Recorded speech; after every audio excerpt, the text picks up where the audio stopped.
talk show is brought to you by Organissima, New York. Your exotic skin, hair, and beauty source, and your one-stop shop for all your natural and organic skin and hair care, featuring authentic organic Moroccan oil and prickly pear seed oil and much more. Bringing you only the best, straight from the source and proudly produced in the USA. So what are you waiting for? Shop today at www.organissima.com. Organissima, New York. Your beauty is our duty. You are listening to Let's Talk About It with your show host, the celebrity doc, Dr. Cheryl Bryant Bruce.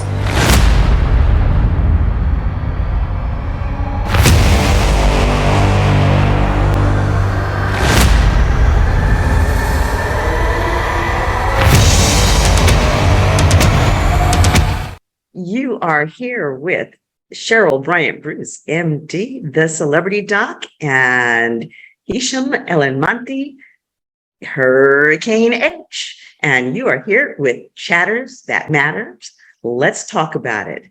Tonight, we have an exciting guest for you, reminding you that Chatters That Matter is here to not just educate you, but to entertain you and to bring you bites of information that we hope will make an impact in your life for a better world.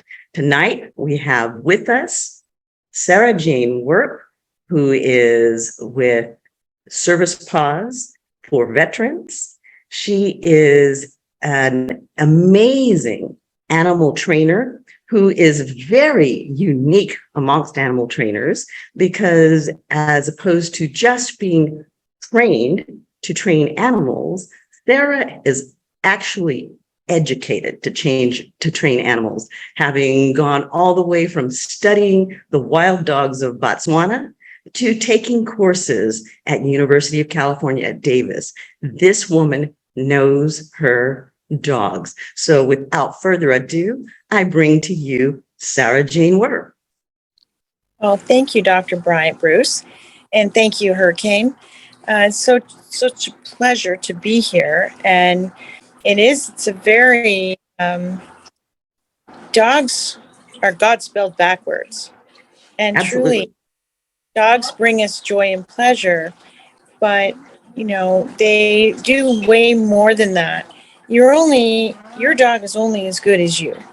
There's exceptions to every rule, but as a canine behavioral neuroscience specialist, you learn that imprinting behavior matters, and they are the key elements in connecting to your dog.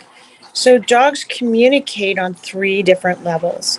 Primary, which is the way we talk. Secondary is the sounds we make and the hand signals that we have. And tertiary is our mind. Dogs don't talk to each other. They communicate. Birds don't take a lesson in flying. They just know it. Dogs understand.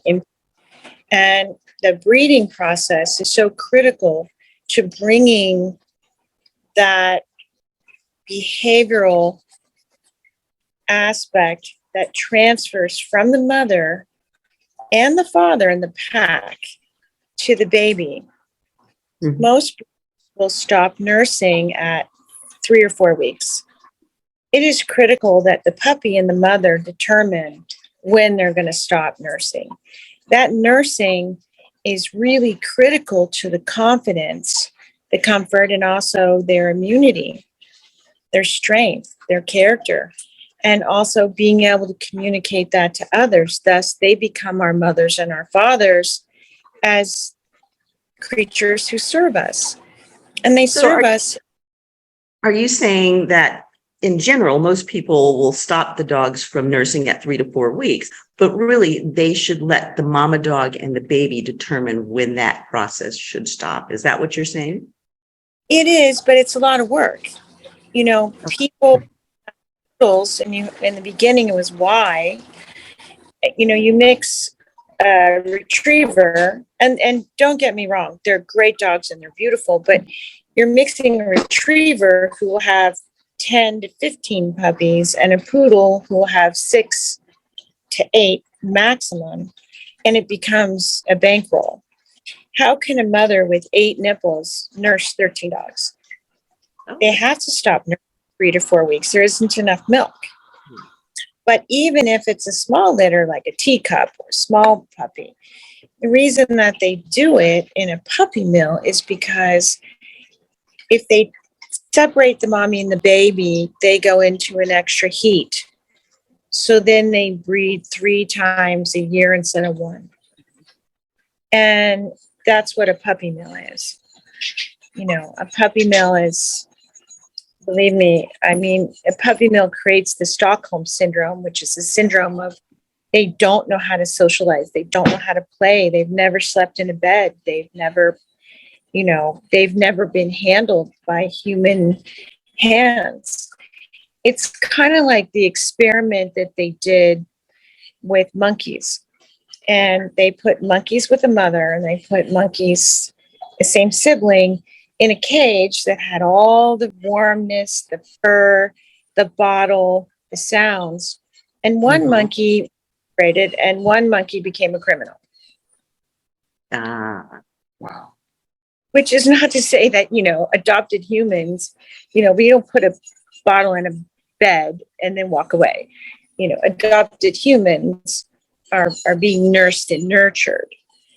So I'm in about good, solid breeding. Hope they are. We hope they are. Not all parents are meant to be parents. So I think that the animal world and the human world oftentimes mimic each other a lot more closely than we would like them to.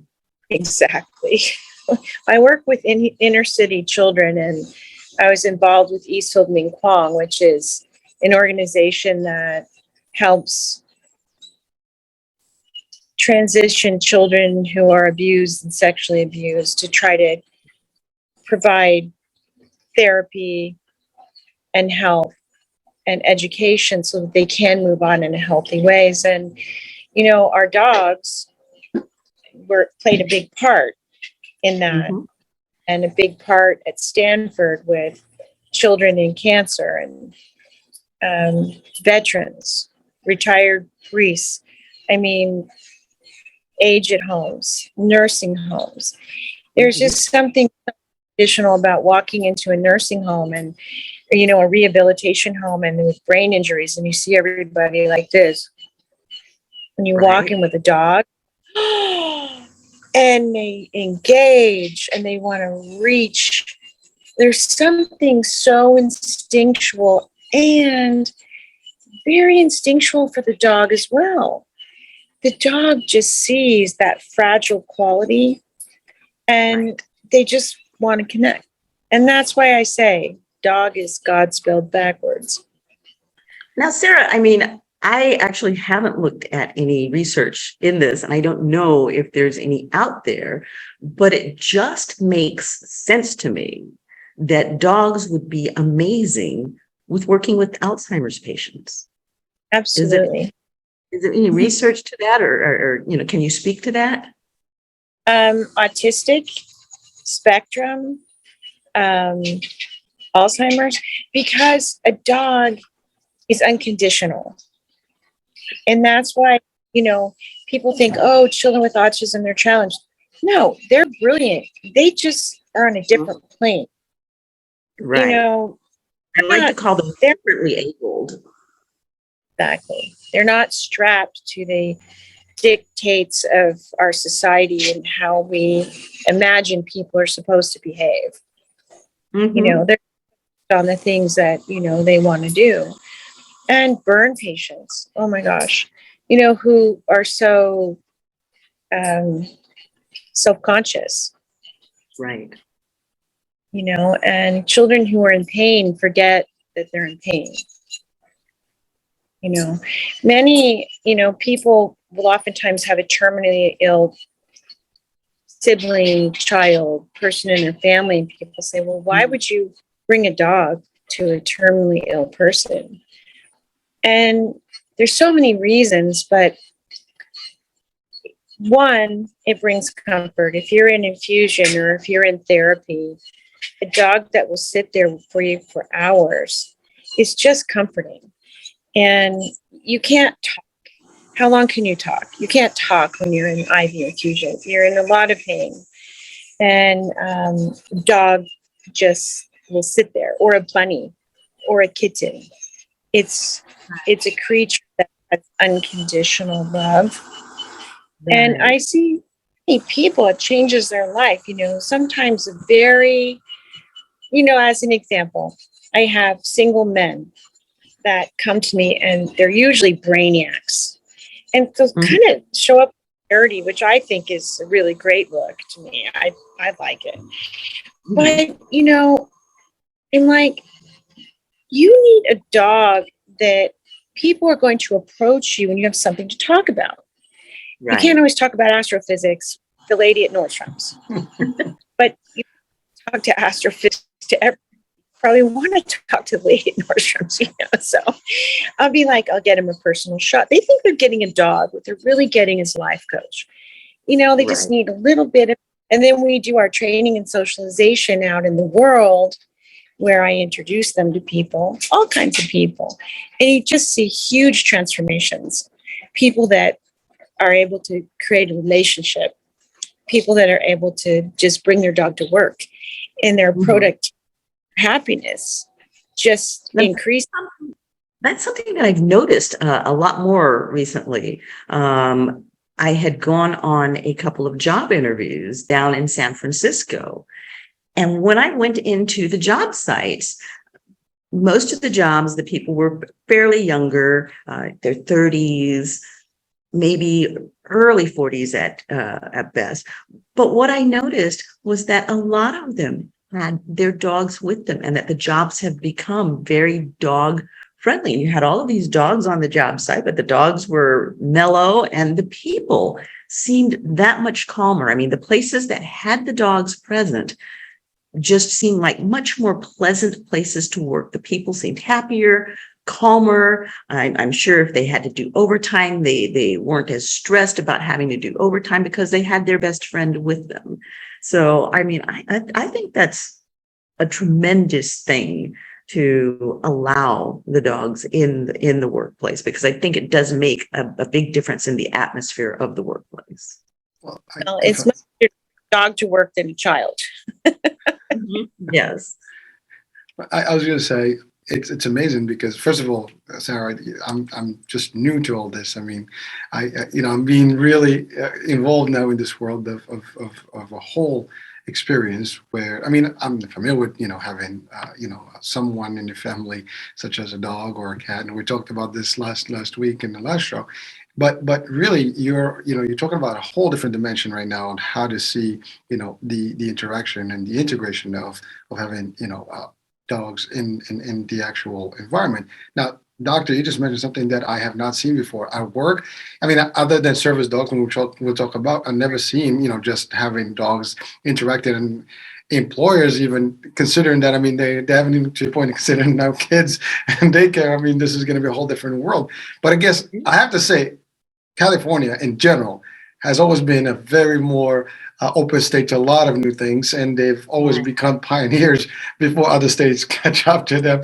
So, I mean, that's something that's an advantage you guys have.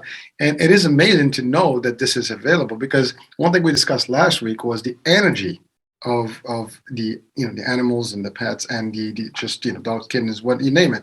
They come in. You talked about sick people or terminal people, and they're a very, very low, body and everything. It's not, they're basically not there physically. It's difficult. But then something changes when that energy goes into that room. It's a whole different level. Even kids, I've seen kids actually at school getting engaged with, they bring in these pets and things like that to the school, and they get excited. It's a whole different world. So it does change. I see a dog, a puppy, and going crazy. I go crazy too. It's just normal. A natural instinct will do that. I'm telling you, you just get playful and you get all excited about it. We're all the same. So it's amazing. Whatever spectrum you talked about autism, I think it changes the dynamics, just the presence. And there's got to be something beyond that we understand, because the world is full of energies and things that we don't even comprehend yet. And there's got to be some interaction out there. And it is amazing to hear that we're getting to a point where things like this are happening out there, and it's changing the world, changing lives. And I Yeah. mean, we know that that's been happening with service dogs, and again, that's part of the discussion today. So, go ahead, Doctor. I know you wanted to interject that. I was just going to say, as Sarah said, dog is God spelled backward. And I think dogs have just this incredibly positive energy. They're pure love, and that energy is infectious. And I think even for people who may have severe autism or who may be caged in by Alzheimer's, there's this love connection that's made that allows them to embrace and connect with this animal. And, I think that spills over into all areas, whether it's at home or in a hospital or at work. I know that when I take Rosie to the cancer center, some patients who traditionally have been, very quiet, they're in pain, they don't want to be bothered and all, you see them light up. But not only do you see the patients affected, what I always love is how it affects the staff. And that's important in this day and age when our care providers are just so burnt out and tired. You bring that dog in, everybody lights up, and you see the change in their energy as they go about the rest of the time doing their work. They're now uplifted, and the patients are chattering and the staff is chattering. Everybody's uplifted. That has got to be, dogs are an avenue to peace. I'm convinced of that. Agree. Our prisons in California also have programs where prisoners of violent crimes are rehabilitated by training service for veterans. Mm-hmm. And it is one of the most outstanding and innovative programs on the West Coast. Yes. And it has wonderful ramifications. Mm-hmm. And they're doing that with kids, with the juvenile programs too, with the juvenile delinquency programs, assigning them dogs to help them learn responsibility and help them learn to care about something other than themselves. These are kids who are damaged by their environments, and connecting with this dog allows them to basically reconnect with their own humanity. And you're right. Those are some amazing programs in the penal system. Well, there's also a wonderful program in California, which is, and I train dogs and certify dogs for the reading program. So 3 times a week, they go to underprivileged schools and do a reading program where the child is one-on-one with the dog handler, who's also the owner, and who's educated in helping. Many of them are hypnotherapists, so you're able to connect the child on different levels and to help that child read. Because if we can get children to read, it's really akin to bringing water to a village. It's the core root how they advance. Water is the core route to health, and reading is the core route to success. Mm-hmm. Right. So are the children actually like reading to the dogs? They start to read, and then the coach says, because they're afraid to read in front of other people, and they'll be like, "Oh, I," and she said, and then that we teach the coaches. They go down to the dog and says, "Callie says it says gigantic." It says gigantic, and the child, "Oh, gigantic! Thank you, Callie." And then as they approach these words, I can't read more than 3 words, and they say, "Oh, I am big. You can do that. You can do that." And oh, darn it. Do you have a cord? And then the child, will actually read it back. So they're beginning to learn association and comfort and confidence. But also because they're so poor, many of these children, the only meals they have are when they come to school. Mhm. So we're really, there's millions of people that are the working poor. There's many children out in California that their families are living in their cars. So we have Yes. programs come and change their clothes at school. Take off the dirty ones, they put the clean ones on. Now they started putting in showers, so at least the kids can come to school and eat and wear some clothes. Mhm. So, oh, thank you. Running out of battery here. Ah, Yeah, I have to, in order to organize my house to get ready to move, I have to have a generator. there's no, right. there's no. Bless your heart. That has to be so difficult. It's always so difficult to be displaced. You know what? You cry if somebody dies. You don't cry if you lose your stupid house. Right, right, I right. Well, mean, it's, and for those of you who as don't know, a, we're talking about Sara Jane recently lost her home. Was it to fires? yeah. Yeah. So she is displaced right now while she's getting prepared to move into a new home. Well, I'm actually living in the most beautiful place. It's like 5 times the size of my house. Not a bad The deal. biggest insurance check. Have good insurance. Good insurance is everything. The guy Yes. says to me, "Oh, you're so, oh, I've never seen someone overinsured." And I said, "Really?" He says, "Curious, why did you do that?" And I said, "Oh, Daddy told me." And he goes, "Daddy told you?" And I said, "Oh, Big Daddy. Daddy tells me everything." And I listened to him right away. I said, "Clearly it was a good idea, don't you think?" Absolutely. Good for But I mean, daddy. the crux in that is that, it put my whole program, into a you know, temporary standstill in many ways. Right. But, if you want to make God laugh, tell him your plans. Right. You bring a lot Okay. of you. So did you And take all the dogs with you? they were everywhere for 3 weeks. They were everywhere for 3 weeks. And then now I went away for 2 weeks to Mexico, and we landed, went to Sausalito and traveling. And then now we're going to Carmel. So you got to rest and rejuvenate, and they're all doing fine. And I'm sure they'll be so happy to have me back. But I'm reinventing everything, Mm. as you know, on your last move. Right. You can't have growth without discourse.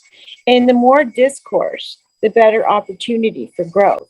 So as I'm really revisiting everything and what I'm doing, much like you, I am creating in my mind, venues and avenues where they have online imprinting for the first, few weeks of puppy rearing when they go home. Have a way to set things up. Have a way to work with visible, invisible disabilities or non-visible disabilities. Mhm. How do you have a dog react to sound if you can't hear? How do you have a dog target around you if you can't see? In other words, you're not sight impaired enough that, you can't see, but you're limited in how well your peripheral vision, might see. Or people Right. say, "Oh, but I'm not really sick." And like, you can't see diabetes. You can't see AFib. Right. Right. I mean, That's a difficult thing because people will have a service dog and they don't have a visible impairment. They're not in a chair. They don't have a cane. They look perfectly healthy. And when that happens, there's a disconnect for people. And the dog may be clearly marked as a service dog, but then there's this kind of funky attitude that comes like, well, why do you have a service dog? You're obviously fine. And it's always difficult to educate people because you're constantly having to educate people that there are invisible disabilities and that these dogs, they don't just lead the blind, but that they do have these other amazing abilities that can help a person with any type of a disability. Right, and I choose to use non-visible because if you say invisible, people think it's like the invisible cloak with Harry Potter. Right. That it's a joke, and it's not, and so I mean, there's times when I think to myself, and this is a very rude thought, people go, "What's wrong with you? You look fine. You're not blind. You're not deaf." And I think to myself, well, I can see that you're stupid, and I can hear you're even stupider. I would never say that, but you're just like, can you hear yourself? Oh boy. But you are definitely able to. You are very challenged. We need to get you a dog as well. You might qualify, right? Well, thank you. First of all, I want to just commend you. I mean, for what you just said about the positivity that you have in terms of, in light of everything that you've endured, and you're still managing. You're creative with it, and you made it, and you said it. I mean, you have to adjust and adapt and make it work, and that's something that's very difficult to do. And I guess your training and what you do to help people had helped you, tremendously. And now you actually are a guide to other people, because things can happen to any one of us, and sometimes we're, in a minute. Exactly. Changes in a minute.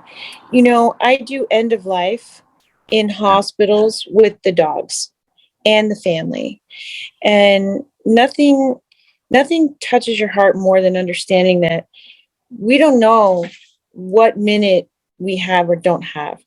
Life can change in a minute. And All of us. yes, I just lost a friend who was, 52 years old, the most beautiful, gorgeous, happy, wonderful, amazing woman, just stood up and was raising money, for the junior league and blah, blah, blah. And she said, I have a massive headache. And she was dead before she hit the floor. Life can change in a minute. Yeah. Yeah, I mean, that's important for people to really realize that, enjoy the time, live your life to the fullest, and don't let anything stress you out, because it's not worth it. And have a different positive outlook of life. I mean, your mindset is just tremendous. And I think everybody watching, listening, and this is not the real topic of today, but I think that's something that we had to extract here, because I mean, that is difficult. And again, and your example, I mean, there's many people out there have suffered through the fires, and right now we have Florida, for example, with the hurricane, and and things are happening. People's lives are changing every single minute and second, actually, and nobody's expecting that. It's like, voila, it's happening. Now we have to deal with it. But changing the way, and maybe, to your point, maybe our furry friends can be helpful as well in some of this stuff. But at the end of the day, it's the outlook, right? It's how you think. It's not what happens to you, it's how you deal with the what. And, sometimes we're not listening to the universe, and then the universe makes us listen to the universe. And so you have to say, what did I miss? What am I supposed to be doing? Because clearly I'm not supposed to be doing what I was doing before, because it's impossible at the moment. And so it really, crisis equals opportunity. Yes. And that's what I just call it, C equals O. Yes. Again, And go ahead, Doc. Sara Jane has a house full of the most gorgeous, loving dogs. There's no way you cannot be positive with all of that love around you. And I mean, every so often she has these litters of absolutely gorgeous puppies. They all look like teddy bears or FAO Schwartz dogs. They're just stunningly beautiful and incredibly loving. And, all dogs are loving, but Sara Jane's dogs are extra loving because she's so positive. She's so gentle. She's so tuned in. And, her dogs just from very early have the most amazing dispositions. I got Rosie from Sara Jane, and you'll remember Rosie from last week. She's still here. I got Hey. Rosie from Sara at her. Jane. She was like 6 weeks. No, not even 6 weeks when I saw her, but when I got her at 10 weeks, Rosie was the most amazing dog. She was so mellow, and she was just impossibly easy. I mean, it's like a dog shouldn't be that easy to train, but she had such a good start that it made training her very, very, very easy. Well, you So, know, doctor, I always say likes attract. And people say, oh, how do you part with your dogs?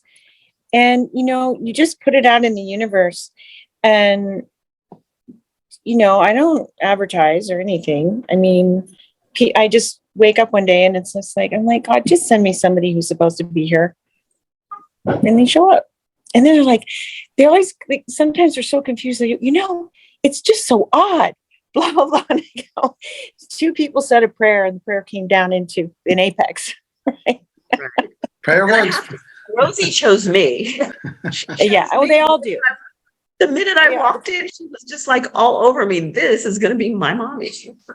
Well, again, we Well, talked about and- energy and chemistry, right? So this is it. I mean, it happens. Sorry, you were going to say something. Oh, I'm just going to say that dogs, they choose their owners and then they let everyone else know right away. Off limits. Yeah. Yeah. Well, And they just walk around like they get collared. You know, I'm like, oh, you want the mommy. And they all just know. Sometimes they say, you're going to be the only dog. And they go like this. Mine go, never mind. Like, that means somebody's going. Right? But the joy and love that they bring is really the only way I could part with them. Mm-hmm, mm-hmm.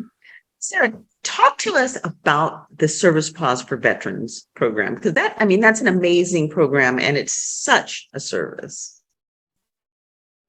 Well, one of the organizations I work with is called FISH, Friends Interested in Serving Heroes. It's one of the largest organizations. It's out of the Midwest. My dad's family is in the Midwest, and my niece was doing a wreath program for veterans, and they raised money for 5,000 wreaths for the veterans' grave for Veterans Day. And she heard this story about how they've been taken advantage of with the dog. And I said, actually one of the guys, Chris Benson, who is one on the board of directors and the treasurer, call me. And he tells me they had this $10,000 story. Now, at the time, at the first time, with animals and dogs and business, it ebbs and flows. You'll have the high points. Anyone who thinks that you get rich on dogs doesn't know what they're talking about. You get rich in love and rich in experience, and you're able to support yourself and those around you, but nobody's going to get a private jet. So, long story short, let's talk about that for a second. On the average, what does it cost to bring one of these dogs from birth to the time that you actually give the dog away? Because when you do a lot for that dog before the person even receives it, the shots and different certifications and stuff, you do a lot. It's 24/7. It's 24/7 for 8 to 10 weeks and longer. But it starts off at 2,000 minimum. Yeah, and what do you have to make to pay 2,000? You know what I mean? It's not really 2,000, but in talking to this man, he says, we just can't afford it. And I said, well, I'll make it really affordable. And he goes, it kind of doesn't even matter what, because we paid $10,000 and we didn't even get a dog. And I said, well, I know how to make it affordable. And he said, what? And I said, I would like to donate a dog. He burst into tears. He's like, I don't think I heard you. Well, it ended up that, we named one of the service dogs Charlie. We brought Charlie to Kansas. Chris was a Vietnam vet, married a Vietnamese woman later in life. But he had Charlie the first week, and Charlie was 10 weeks old and a little white, fluffy. And as he was going to the banks to get funding, he just put Charlie on the conference table.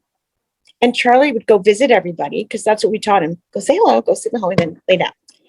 And they tripled the donations in that 3 months when they got that dog. Then the next year came and they had a female veteran who'd been through hell. And we prepared a second dog. Well, they wanted me to deliver the dog and the puppy in over Labor Day. So I got to walk in the shortest veterans parade in Missouri. Right? I was all excited. I'm going to be in a parade. Right? And I traveled with Baron, my big, huge 68-pound white dog, and, Sergeant Fred. And we went there. We were on Channel 4 News for 12 minutes at this dental office. And then we got to make a speech and ride in the parade and, meet everybody. And it was just so incredible. Regularly I try to really work with organizations, but it's not easy because the match, because someone needs a service dog doesn't mean that they're going to thrive with a service dog, because your dog is only as good as you. Many people who are not well, if they don't have the capacity for the network in their family, they're really unable to manage even the best dog. Right. The program that Chris has been working on is a program which creates the pack in the family so that they have the same language with the dog, with their puppy, with their service animal.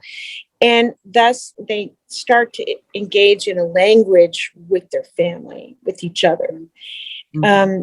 But it's much easier to rehabilitate a prisoner than a veteran who's been in active combat, who's either injured or has post-traumatic stress, or has really endured the atrocities of active warfare. It's not easy. But so Fish does many, many things. It's not just the service dogs, but they work with service dogs. I work with a doctor out here who is a myofacial surgeon, and gratis does facial surgery on veterans who've been injured with facial injuries. And he was a veteran. He was actually a lieutenant commander in the nuclear Navy in the same year that my brother was and still is. And he'll just call me in the middle of the night because he was one of our consulting, doctors for certifying a letter. And he'll just be, okay, it's raining. This guy can't get on the bus. This is where he is. We have this rule, it doesn't matter the day or time of the day or night. And we're able to get them into a boarding house or get them on a train or get them into a hotel. And sometimes it's just a matter of a conversation. Or I work with and represent people who are taking their dog to work and who want to bring a service dog and have their rights violated, or trying to get on a plane. And I always say that taking classes at Stanford for business, real estate, and contract law, wasn't really sure what it was going to do except make me smart. But it certainly helps me truly understand the rules of the U.S. Department of Justice, Aviation, and Transportation. And what people need to understand is that duties and rights come with responsibilities to equal privileges. So it's a federal privilege, it's a federal offense. Mm-hmm. So all those things that people do online, they're really cracking down, and they'll take your dog away. Mm-hmm. They'll take your dog away and detain you. Mm-hmm. And I think the year that they mandated the federal law in April of 2020 to create it equal and the same through the U.S. Department of Transportation, all airlines, so that it wasn't a big mishmash, was so that people were able to understand the rules and have the same forms in every single instance. But the year that it went to Washington to mandate those changes, which happened in April of 2000 and July of 2000, became very stringent. There were 21,000 complaints in 1 year Mhm. that were totaled, not that were uncalculated, not that were already there, but things that were reported. And those were bad behavior of dogs and people Right. and dogs. So Right. you can be removed if you're not behaving or if your dog's not behaving. Your federal rights go out the window if you're not carrying out your duties and responsibilities, because those equal your rights and privileges. So my program really focuses on orientation, education, understanding, application, and empowering people to be able to confidently, without having to defend themselves, have the Mhm. privilege and right of a service animal. Right. Now, can you for us define the difference between a service dog, a certified service dog, an emotional support animal, a certified emotional support animal, and somebody's poochie that they want to call a support animal? Can you define the Yeah, differences and the yes, responsibility? absolutely. First of all, a service animal and an emotional support. All privileges go with a service animal. Limited privileges go with a therapy or an emotional support dog. Emotional support dog has a very wide spectrum. Emotional support will come from a therapist because people have suffered, tragedies in many ways, but their dog is not a trained animal other than to be with them. They need them in their apartment. They need them in the car. They need them at work, but they're not trained to do a task. A service dog must have a specific task. My specialty is medical alert. What does that mean? It's actually very easy thing to train. Dogs smell the transdermal layer of our skin. That's the outside level. The transdermal layer of our skin will give us a secret an hour before we feel it in our brain, in our body, or in our bloodstream. So an animal that is trained to understand an imbalance, they smell an acid, they can smell different things, will nudge. They'll nudge. It's time to drink water, nutrition, medication, because those things will balance out our body and then balance out our energy. Now, And the so question even, that I have, that nudging thing that they do, yeah, because I have not had that happen with other dogs. Is this something that they naturally do, or is this something that you train them to do? well, I'm hypoglycemic unaware. So when I'm working with my dogs, I'm one of these people that I just donate, and then my blood sugar will just crash. But you have to stay hydrated and you have to stay. And so I'll just have all of a sudden everybody's like, I'm like, what is going on? And I'm like, oh, water. It's time. Yes. So, it's really kind of natural. And it's very interesting because my dogs not only target with me, but when I'm in the airport, I will have my larger dogs actually go up to people. Now, since COVID, it's very different. You can't see somebody's face, but they would just go up and start nudging a stranger. And I'm like, oh my gosh, I'm so sorry. And then I notice that they're clammy, kind of pale. And I'm like, are you okay? Can I get you some water? And they go, why do you ask? I said, well, I kind of feel like you look when I need food or medicine. Just saying, okay. But it's really not hard. It's sort of like just Pavlov's dog. The pooch bell on the door, you hit it and you say, let's go do the business. Let's go outside. And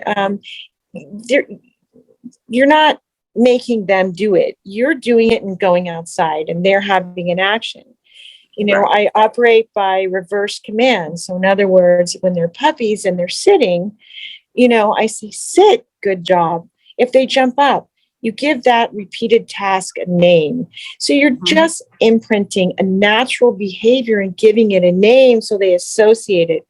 I'll go in Right. for training, and here I am holding my little notebook, right? And people are like, the dog's jumping and down, sit, stay, down, sit, stay. And I'm like, oh, okay. And they're like, well, would you like to sit down? And I said, well, I'm not sure if I should down, sit, or stay. And they're like, oh, no. We weren't talking to you. We were talking to the dog. And I'm like, yeah, that wasn't very clear either. We started, and they go like this. Oh, right. Down, sit, stay. My dog is really smart. I'm really trained. Down, sit, stay. Down, sit, stay. They're not doing any of it. And I'm like, can your dog stay? Oh no, my dog doesn't stay. And I said, this dog's not trained.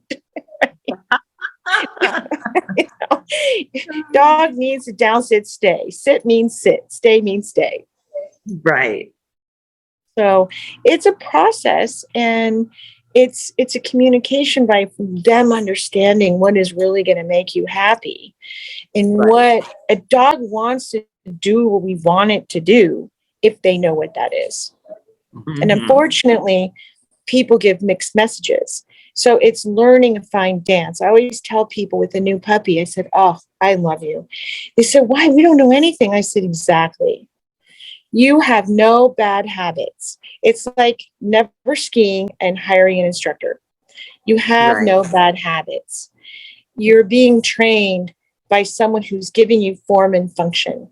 And a dog is form, function, language, and care. And just those 5 things create a circle of success. And if we could just get people to translate that to their children, I think that we'd have a lot better behaved children and a lot better behaving world of adults as well. Well, I've had my friends say, Sarah, do you realize that you talk to the children like dogs? And I go, no, I talk to dogs like I talk to children. Yes. Children want to do what you want them to do, and they know what that is. You don't say, oh, could you do? No, please pick up your shoes. Stop that now, please. Come to me now, please. You don't ask a question. A child that doesn't have an answer is just saying, discipline me. I can't discipline myself. They don't have an answer. Stupidest thing. What do you think you're doing? Of course, they don't know what they're doing, or they wouldn't be doing it. So, and the same with the dog. What do you think you're doing? Or people that have a conversation. The cartoon with Peanuts and the dog, and you never see the adults. We hear rah, rah, rah, rah. And that's what dogs hear when we chitter chatter. Yes. So I wanted to go back to a point that Doctor, you made earlier about the people. You have to find yourself all the time trying to kind of justify, is your dog, a service dog, and is it qualified? Is it qualified? Not qualified? All that, So I know you've kind of defined a little bit about the different types between therapy, emotional, and service, but how can we? I mean, obviously they're supposed to. I think they're supposed to carry like their badges or some sort of tag that defines that. No, so you don't have to have. The reason I do that is so that there's not ignorant people. It clearly defines what the rules are for everybody. But Canine Good Citizen has 12 things that they need to do. They need to be able to sit. They need to be able to stay. They need to be able to walk through a crowd. They need to be able to meet a stranger. They need to be able to have distraction. They need to be able to settle when they need to settle. And they also need to understand what the difference is when their person is not well. Sometimes dogs will actually, we train them for many things. I also work with paraplegics. And so we do task orientation where they actually pull the wheelchair. They learn how to open a refrigerator, not only just open it, but to shut it. We have dogs now retrieving keys, pens, sunglasses, especially remotes. People in a wheelchair, people in bed can't, pick it up. Opening a door. And designing homes so that those things can happen. Those are visible, physical visually physical disabilities. But it is a very fine line, and the federal government, especially in California, is very strict. You may only ask 2 questions. Is that a service dog? The answer is yes or no. What task is your dog trained to perform? Not what's wrong with you, not anything else. All of my letters are cloaked in invisibility.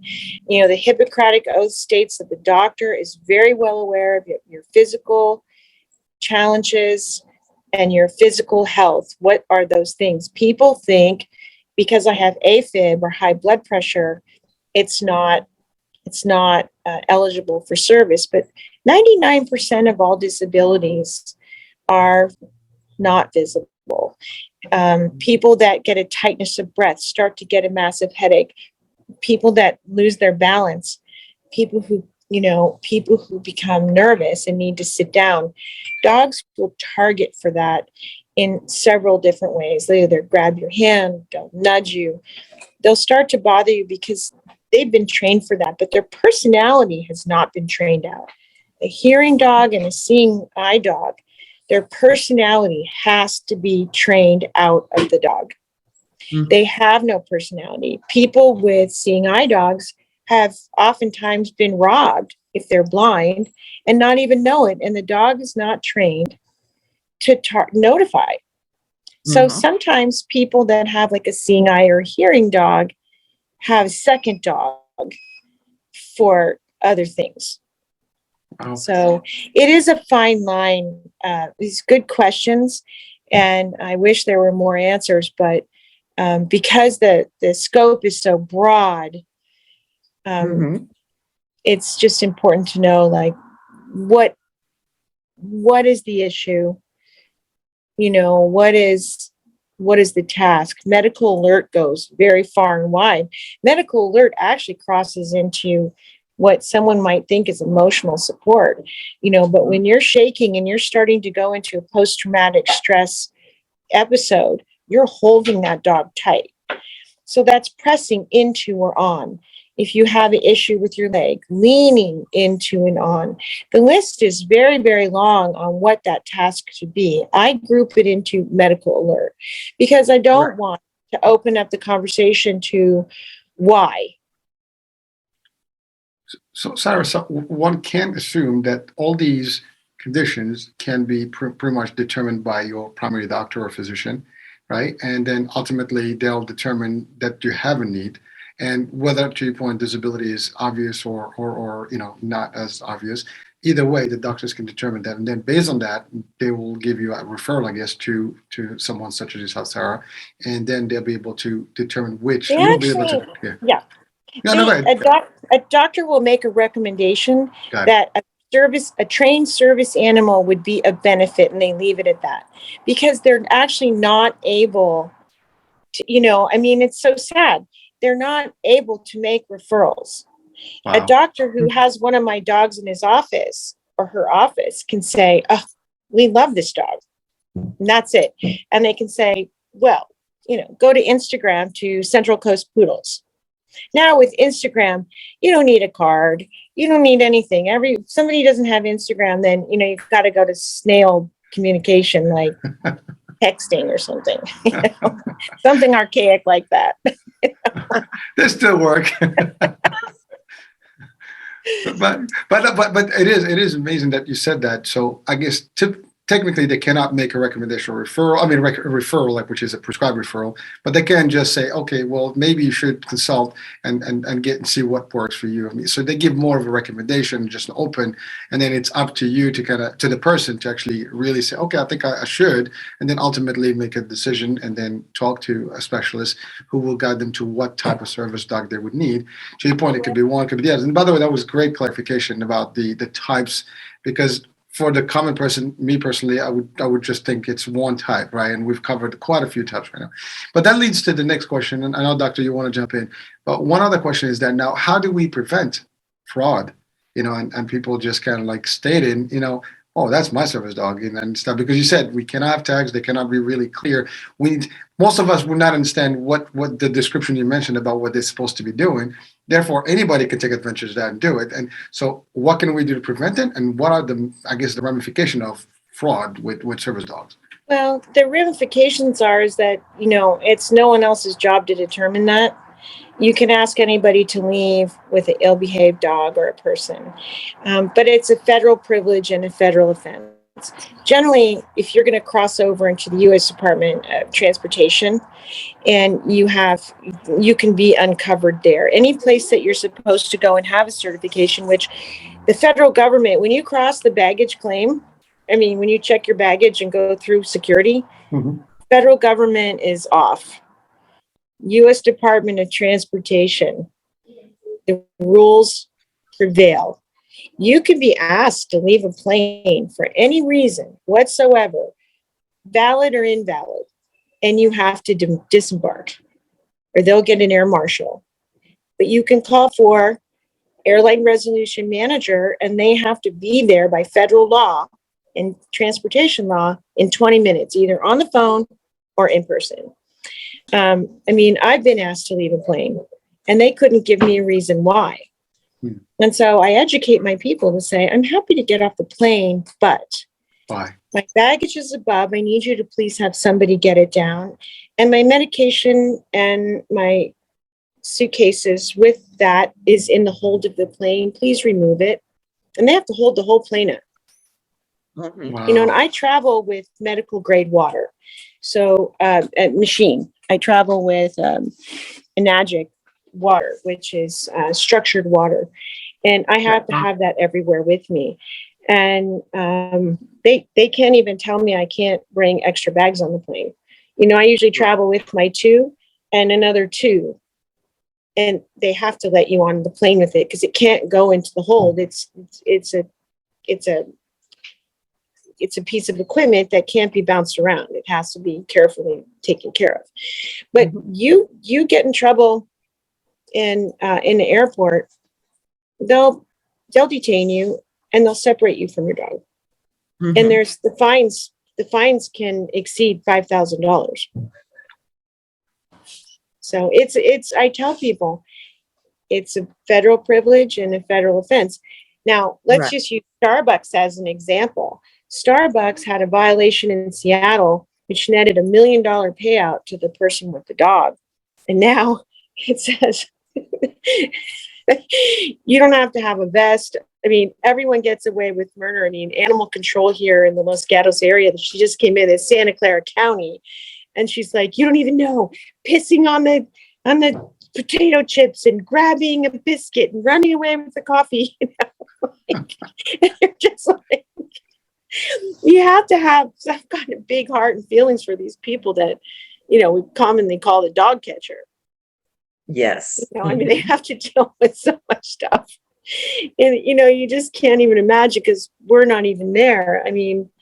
I have a PowerPoint session. My clients will sometimes call me to say that their rights were violated in a restaurant and they were embarrassed. And, I will call and get management on the phone and go over their duties and responsibilities, which are the rights and privileges of people around them. Because the first offense, you can file a complaint with the U.S. Department of Justice.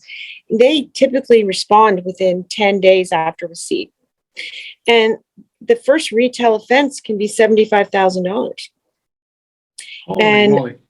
It's pretty serious. Well, it really does intervene because when I was moving into my new apartment with Rosie, they actually gave me a little bit of trouble about having the dog because they charge a $500 deposit to have a dog. And then they charge you on top of that a monthly fee, which was, I think, $50 or $100 a month on top of your regular rent to have the dog. And I said, well, I'm not supposed to be charged because this is a service dog.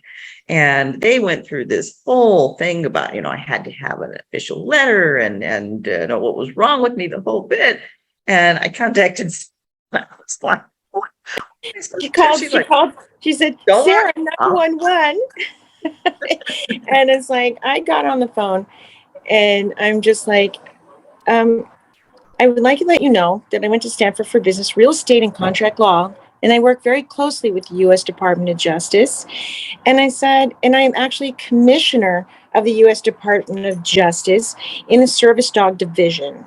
I'd like to go over what you think your rights are and what the rights are of the person with the dog so that we can clarify, then I can understand what we may do better or what you may do better. And you know how fast they signed your lease? Instant. And it was like, is there anything else I need to do? Crickets. Yeah. Isn't that amazing? Knowing, I mean, knowledge is power as well. I mean, some argue, but it does work, especially knowing, to your point, the rights, the privileges, and what's for you and what's on you, and really someone who knows the language. You know, it's powerful. I mean, you the right call, and there's no more discussion. And by the way, very minuscule, a little minuscule. well, you throw in some heavy, knowledge. some heavy words in there. The vocabulary was thick. It's small, but it's mighty. So it kind of destroyed them. Like, okay, I've actually gone into condo associations where they're trying to kick out a dog, and they say, "Well, who are you?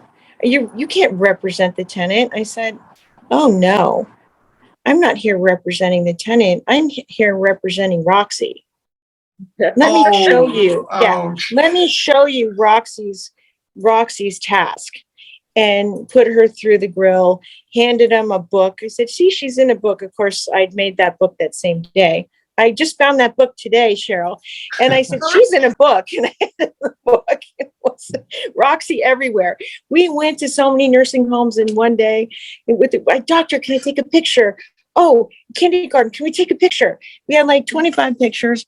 And this apartment association, the condo association goes, "Oh, we didn't understand." I'm like, well, my goodness, now you do, and so do we. It's all good. Well, again, this thing is actually very common, with dogs in a lot of places. I have a friend of mine who actually has, he had such a hard time to actually find a place that he didn't have a service dog, and that's the challenge. But with regular dog, he couldn't find a place. I mean, Right. literally everywhere he went, they're not even charging, they're just not taking. So, Right. but really the different here is that, if you have the right credentials and the right need, they cannot even argue with you. But to your point, I mean, someone that doesn't know, I mean, some of these folks, they have no clue. They just happen to be property managers, whatever, they work there. They might not be as clear about the law, whatever it takes. And again, depends on what state. I mean, obviously in California, I mean, but a lot of this stuff is federal, so it doesn't matter what jurisdiction you're in, it's all national. It goes, it's the way that it goes, it doesn't really matter what the state is. You have more challenges in some states, but it's federal over state, state over county, county over local. And it's still, eschews to the federal government. And that's why, I mean, I think I had 1,300 pages of why they changed 2 rules in April and July. And people go, "What?" And I'm like, I was one of the few people, like, I love contract law. I love reading lots and lots of words when it relates to something like that, and trying to figure out where is the cryptography in it? What is the real message between all the words, and break it down into 10 words. And so education, not just for the people who are accepting a dog so that they can communicate to others, education for their dog, education for them with their dog, and then education of the world around them. And it's just, it's like it's just one drip at a time, one dog, one person at a time. You can't, every dog, every person, every need, every situation is a matrix, and it's all very, very different. It's like trying to win Powerball. There's only going to be one winner at a time. Mm-hmm. Well, Sara, I mean, the work you do is amazing. The dogs are amazing. If you can give us 3 takeaway points that you'd like our audience to know about service dogs and the work you do, what would those be? That's a very good question. I would say primarily determine what your empathy is for people around you. Mm-hmm. That's number one. Observation. Is somebody challenged? Does somebody need your help? And 3, education. Who are the people around you, the children, no matter how young, no matter how sick? Who are those people and how could they benefit? Because, there's so many different avenues of people that are so passionate about these dogs in helping others in everything from reading, in a prison, in a kindergarten, in a group home, in an aged home, in a rehabilitation hospital. There's veterans, I mean, people are so generous. And I find that people with dogs really are godlike, Mm-hmm. and they are just so passionate. It starts with the dog, but what they're bringing is the love, the unconditional love with themselves and their time to the people. So I would just say, it's threefold. It's like the Father, the Son, and the Holy Ghost. You have to have those 3 things. Right. And I think the last thing that I would like to ask you, that I'm sure that there's somebody in the audience wants to know, what is the best way to determine that you are getting a good breeder? Because there are lots of scams. I ran into like 3 of them before I came to you. And I mean, I was discerning enough to say, yeah, this doesn't look right. But what should people look for to know if they're getting a legitimate and a qualified breeder that is not a puppy mill and that is breeding good, healthy dogs? Well, one of the first things is the American Kennel Club is really the platinum standard. There are puppy mills on that site as well. But I would say if you don't know and you're not educated, make sure that you look for a breeder that is close to you. Go and meet them. Now, people couldn't do that during COVID, but we also have FaceTime. We have Zoom and we have FaceTime, and you can see, I mean, I probably placed 20 puppies with FaceTime, where we just set it up on a tripod so that people could actually come into my home and could sit with us. We were so mandated against any kind of contact for almost 2 years.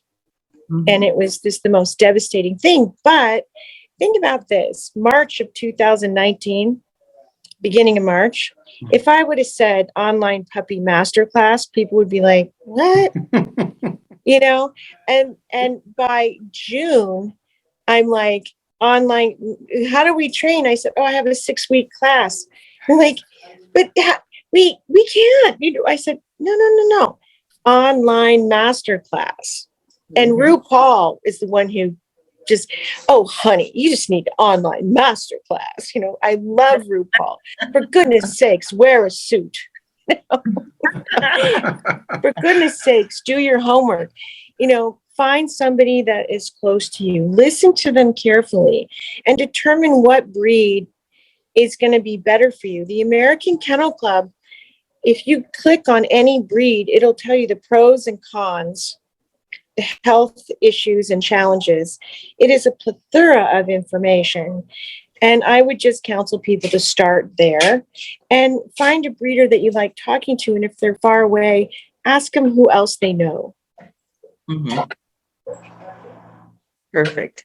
Well, we are going to have on the site all of Sara Jane's contact information. And if you want to ask her more questions about the dogs, the program, if you want to help support her, because it is expensive to raise these dogs and take care of these dogs. So, if you would like to help support her in any way, or if you yourself are in need of a dog and you think that you might want one of the poodles, or if you just kind of need some direction in how to go about getting a different type of dog even. Absolutely. She is an excellent person to talk to, and all of her contact information will be on the site.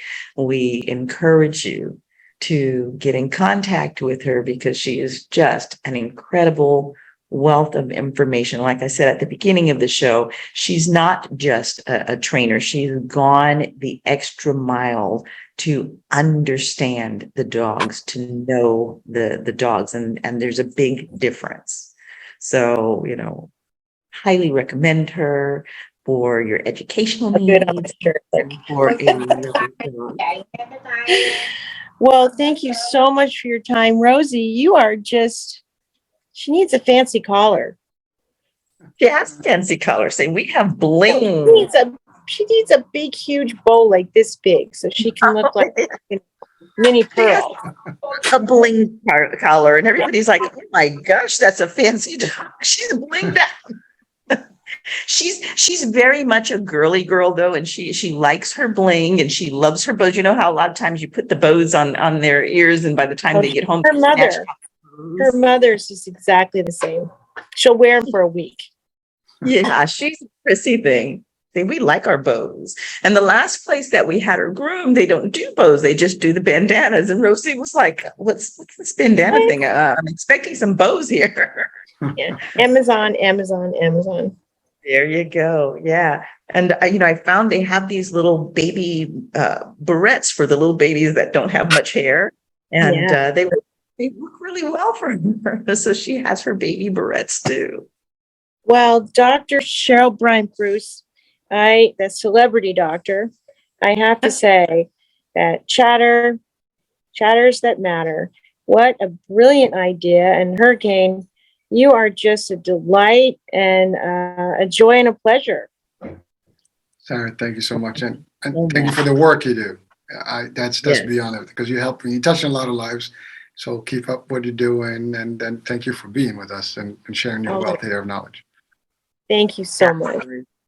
Absolutely. Okay. Peace and happiness. Blessings to you. I always say pause on.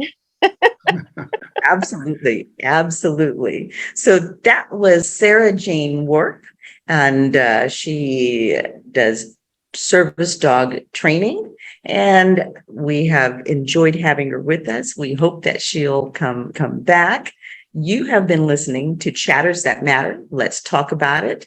And I am the Celebrity Doc, and here with Hurricane H. We hope you'll come back and join us next week. And if you've enjoyed our show, please like it, please share it, and by all means, please comment on it. Bye, everyone. Thanks for joining us.